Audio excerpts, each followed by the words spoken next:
Hello and welcome to the video of ADHD in primary schools. A little bit about ourselves. We are a specialist teaching service. We do work in partnership with schools, parents, children and other professionals. Our service is made up of specialist teachers, HLTAs and outreach advisors for school and other specialists. A little bit about myself. I am Inclusion Outreach Advisor from SEMH Social Emotional and Mental Health team here in Specialist Teaching Services in Southend City Council. I have a lot of teaching and therapeutic coaching experience, including working with children and young people who have had trauma in their life, interested in DBT, dialectical behaviour therapy approaches, horticulture and ecotherapy. Overview about what we're going to be talking today. Different types of ADHD, the science behind ADHD, challenges that you and your child may face, positive attributes of ADHD, strategies that may be used at school, strategies to try at home, and helpful resources. ADHD stands for Attention Deficit Hyperactive Disorder. So what is ADHD? ADHD is a neurodevelopmental condition. The estimated incidence rate for the childhood ADHD in the UK is 5%.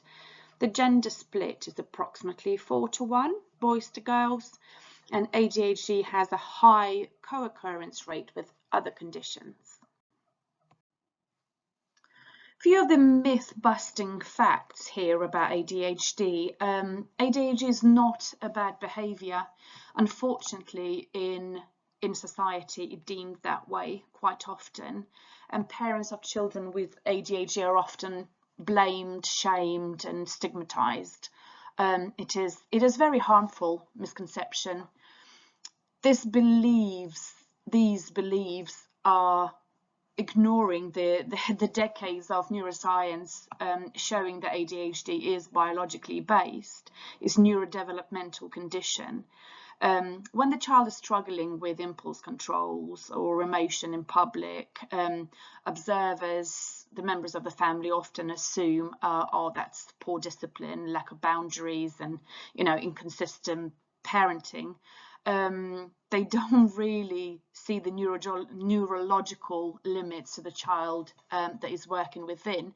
And I've seen quite a lot, and I worked with quite a lot of parents who are struggling emotionally due to those stigmatized thoughts and comments, not only from the public members of the public.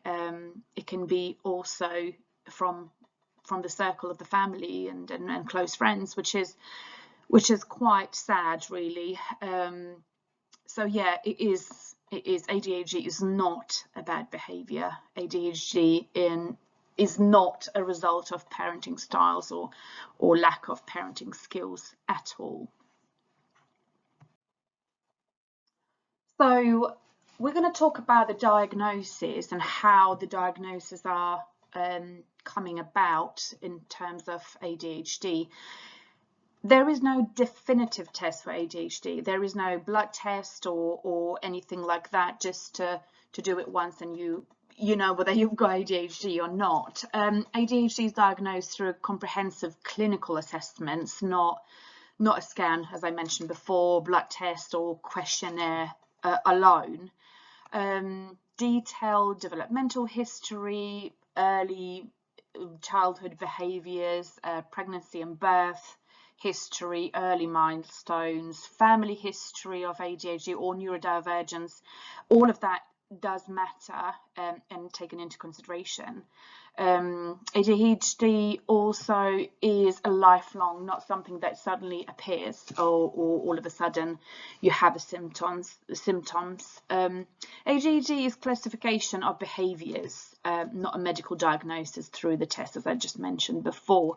A clinical diagnosis is based on a combination of observations, discussions, questionnaires with home, school, the behaviours analysis in the community, and it has to be 2 out of 3. It has to be consistent. 2 out of 3. They do have their own criteria, and looking at the combination of behaviours and looking at that really. Yeah, so that's about the diagnosis. 3 main areas of difficulty associated with ADHD is inattention, hyperactivity, and impulsivity. Different types of ADHD. I've heard quite a few times people thinking that ADHD it's a one type of behavior, and there is only one type of ADHD. It's also very often associated with hyperactivity and inability to concentrate for a longer period of time, but there are different types. There are different types of ADHD that we're going to be talking about in a second.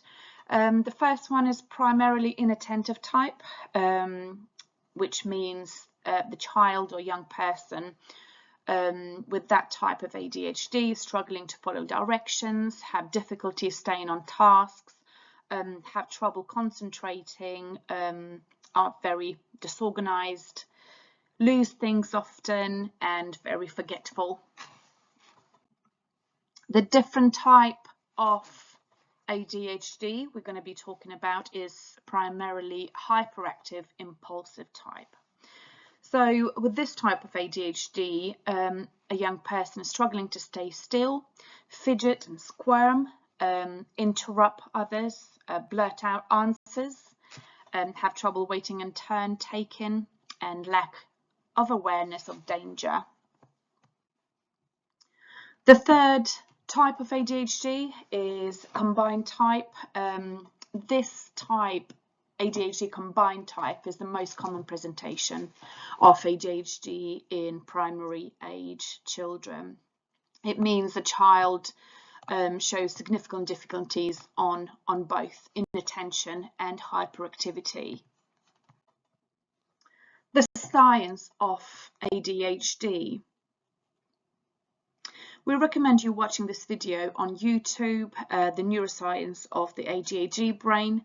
They'll give you more information and more details about what is happening in the brain of the child or young person that you're trying to understand and work with or support at home. How ADHD affects the brain. So we're going to be looking at 4 areas of the brain who are the changes happening in them, in the systems, in those areas of the brain for ADHD children. The first one is prefrontal cortex. I briefly spoke about it before. I touched on the subject. It functions as an intersection for attention, behavior, and emotional responses. For children with ADHD, attention is switched very easily, so that is prefrontal cortex changes that allows this to happen. The second one is basal ganglia or basal ganglia. It's a group of deep brain structures responsible for the movement regulation, control of the motor activities for the children, cognitive control, attention, this happening via connection with prefrontal cortex, so they're kind of linked together to make that happen for the children. Also reward processing, motivation, inhibitory control, that means responsible for the impulses, pausing, taking their turns, or any unwanted behaviours. So these deep brain structures are responsible for those. We're looking at the limbic system. The limbic system also regulates emotion. The limbic system is responsible for the dopamine. So the deficiency of the dopamine is basically a cause of restlessness, inattention, emotional outbursts, or seeking connection and seeking that dopamine at all times that are affecting children's behavior. So that is limbic system. So the last one, the fourth one, is reticular activating system. So this system is majorly relies on the system between the brain pathways. Also, it is responsible for the dopamine release. As I said before, the dopamine deficiency may cause impulsivity, the problems with emotional regulation, emotional volatility, etc., that we unfortunately see in children. So in a whole, these 4 areas of the brain are responsible for the behaviours that we see from the children who's got ADHD.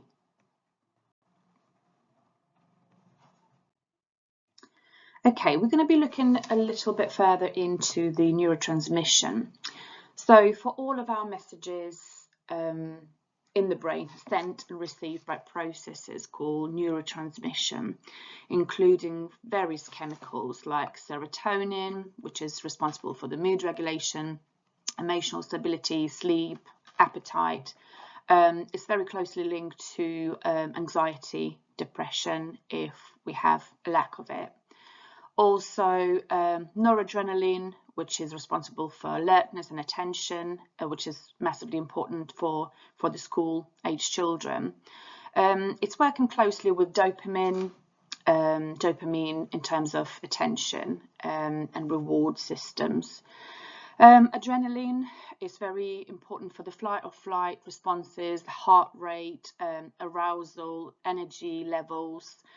Also, the other type of neurotransmitter is acetylcholine, which is responsible for the other areas, and so on and so forth. So it's a couple of more, but I'm not going to go into the greater detail. So these neurotransmissions includes, as I say, various chemicals that I just mention, and also dopamine. Dopamine is very important in terms of ADHD. So dopamine helps control the brain reward and pleasure centers and is lower in ADHD brain. So children who's got ADHD, naturally dopamine is lacking.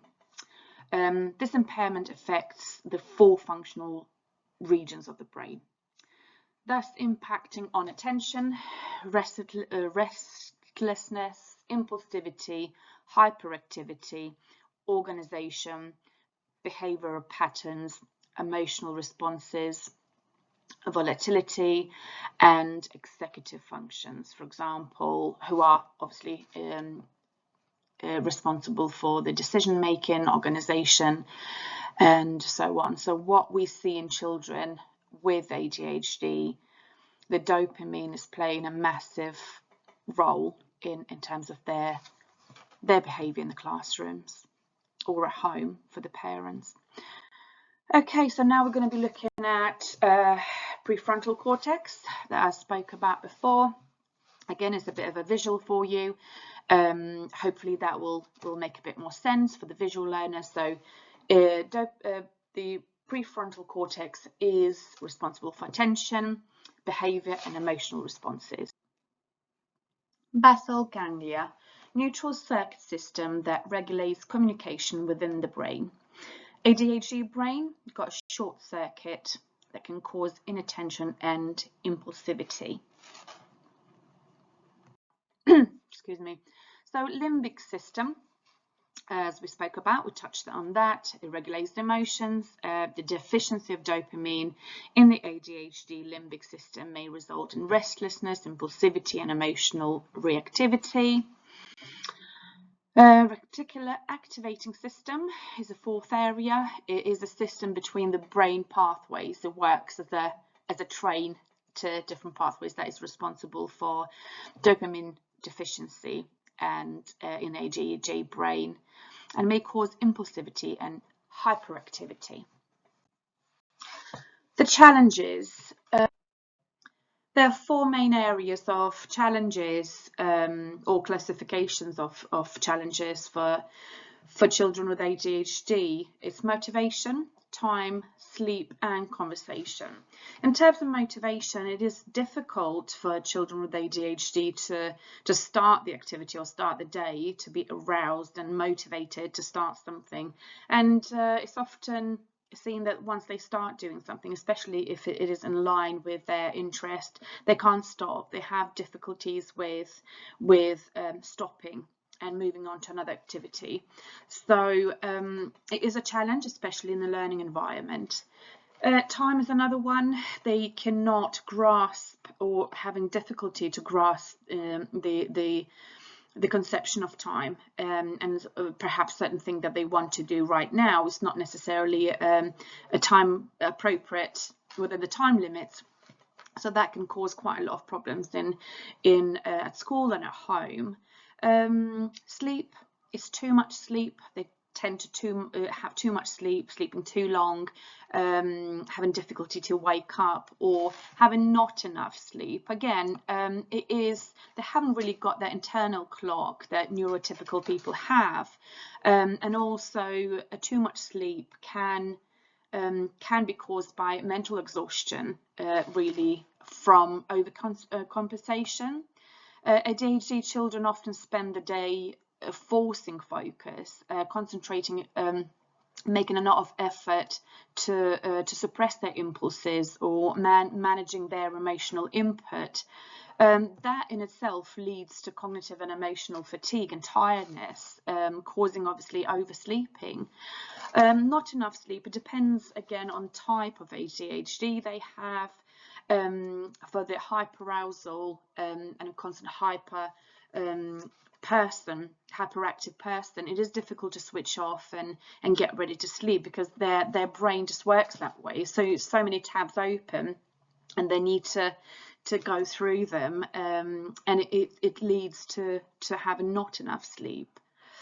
Conversation, talking too much, too quick, not perhaps an appropriate time. Again, we're going back to the another area of challenge in terms of time, not now, or now, what is appropriate, what not, or completely zoning out.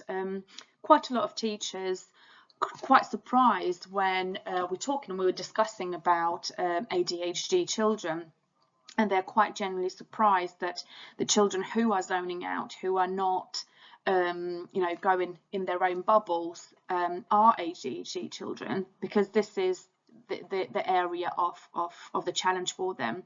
They quite often going away in their own bubble and zoning out completely, or talking too much, too quick. Just a little summary of the challenges in regards to ADHD. It's controlling their attention, organising their thoughts and actions, regulating their emotions and behaviour. These are the challenges for ADHD children. As we spoke before, ADHD is also associated with poorer language skills and higher rates of anxiety and depression. Pupils with ADHD can often have difficulty getting their message across to others. They can rush when they're talking, have poorly organised language expression, meaning others have difficulty picking up what they're saying. It's because they do have the struggles with the impulse control, working memory and language organisation. They often think faster. They can get the words organised in their brain, and before the ideas are fully formed, they're blurting it out. They do have difficulties with holding information, which obviously have an effect on that.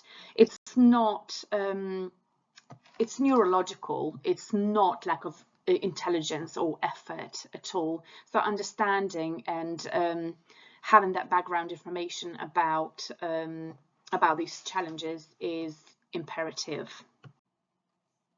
We would highly recommend watching this video. You can just click on it and have a look. It's about 5 minutes, but it's a great video explaining ADHD from the child's perspective.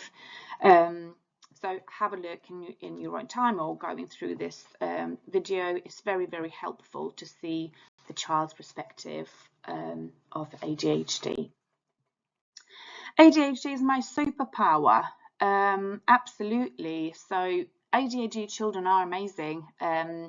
It's very individual how it affects the individual child, but they are all characters. It doesn't mean that if the child has got ADHD, it doesn't mean that all the talents and originality and all the amazing characteristics and features are taken away from the child. Absolutely not. They are adventurous, they are multi-talented, they are original, they are inventive, they are spontaneous and courageous, and they are great friends, really, because they are always wanting to get involved. Their shyness is not, they're not often shy, and they want to belong, they want to try new things, and they are driven. And also people with grown-ups, people with ADHD, they are amazing and they do amazing things. So yeah, ADHD is a superpower. Let's talk about more positive aspects of ADHD. People with ADHD are comfortable with change, and they are flexible thinkers. They are hyper-focused, where they can concentrate very well when target is identified or something, if it's something in line with their interest. They're able to see the wider picture than the smaller details, and also the energy is palpable when they're fully engaged. And energy, when engaged, can be directed into leadership qualities. We have a lot of great leaders with ADHD. Another very positive thing is energy and drive. They have that drive and energy to put into whatever they're doing, and that's a wonderful quality. Some things to talk about with school and try at home. So we're looking at the practical side of things. Distracted things to try working with ADHD children is looking at the seating, seating away from doors and windows, again, just to address that impulsivity element and avoid the temptation. Seating near calm and sensible friends is to restore the balance, because ADHD child is hyperactive, and a calm and sensible friend would restore that natural balance and help with the learning. Whenever possible, incorporate physical movement into the day. Again, we spoke about the importance of the physical movement for ADHD children. Have important information easily available for the child to refer to. It's really important because of all the mentioned before, challenges of the instructions, going to find information or asking a friend or perhaps asking a teacher.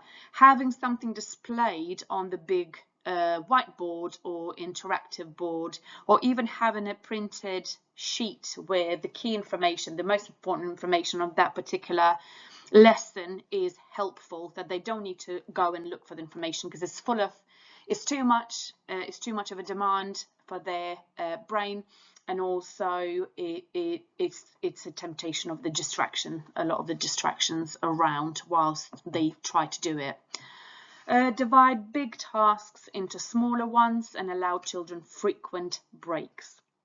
Dividing big tasks into the smaller one, chunking, is massively important in working with ADHD children, because that would set them up for the success and boost the reward system in their brain, and also allow children frequent breaks. They do need that for learning. Unfortunately, a lot of the practitioners did see this, or sometimes they still view the frequent breaks as a disturbance or distractive element. However, it could be more wrong, because that's what helps them to learn.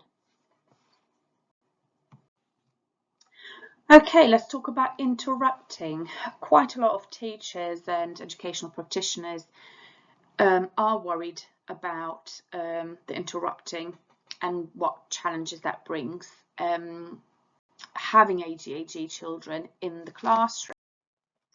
Things you can try: developing a secret language with a child.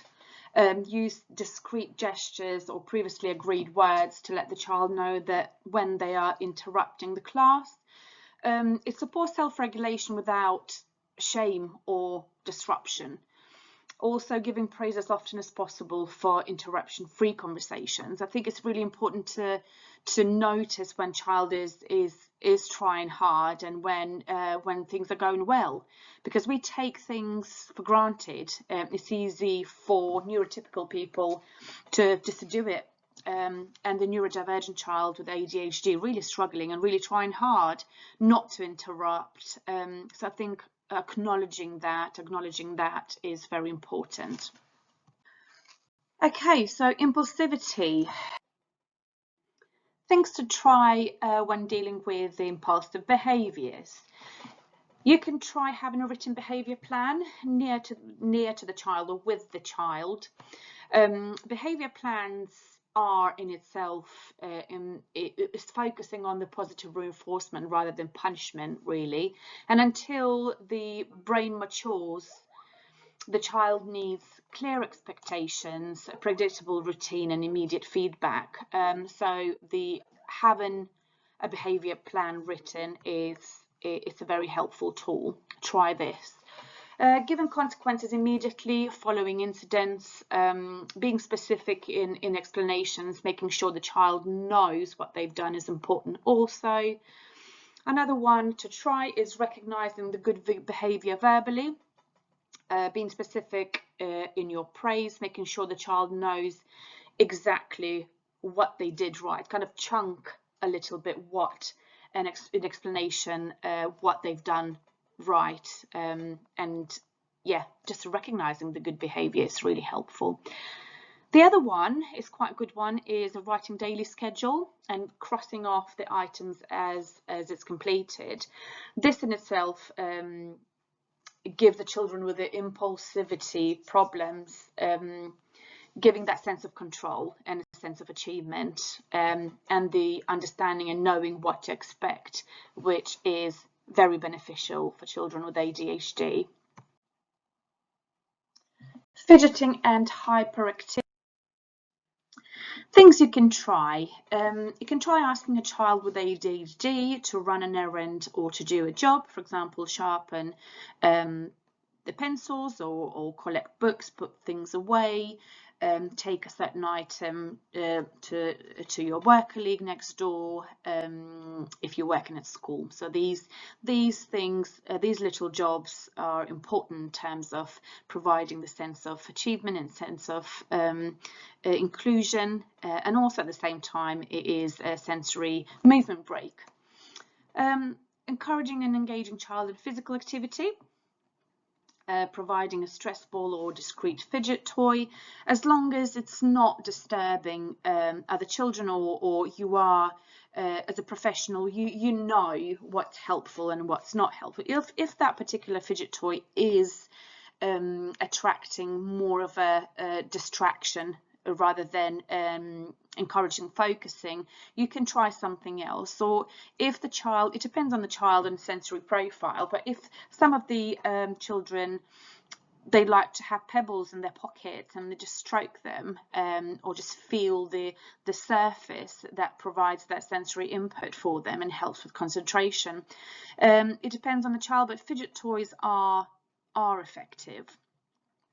Also ensure the child with ADHD does not miss breaks or PE, which is very important for them to have that break, to have that movement break, a separation from the learning environment, and that they can run and do things and come back after that more ready to learn. Sensory of movement breaks, we spoke about those. It is paramount in terms of